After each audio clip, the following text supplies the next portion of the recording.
PPF म्हणजे public provident फंडचे फायदे काय आहेत?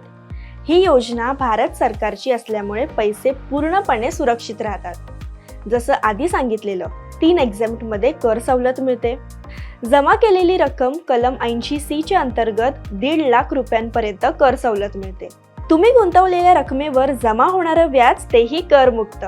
7.1% आत्ताचा व्याजदर आहे, म्हणजे 3 महिन्यांनी व्याजदर बदलू शकतं. सध्या 2022 पासून हाच व्याजदर पाहायला मिळतोय. 15 वर्षांचा लॉक इन पिरियड असल्याने सातत्याने बचत होते आणि रिटायरमेंट, मुलांचं शिक्षण किंवा लग्न यांसारख्या मोठ्या खर्चासाठी चांगली रक्कम तयार होते. PPF म्हणजेच पब्लिक प्रॉव्हिडंट फंड योजनेसाठी कोणकोणती कागदपत्रे लागतात? आधार कार्ड, पॅन कार्ड, मतदार ओळखपत्र म्हणजेच वोटिंग ID, ॲड्रेस प्रूफ म्हणून लाईट बिल किंवा ration card, 2 passport size photo.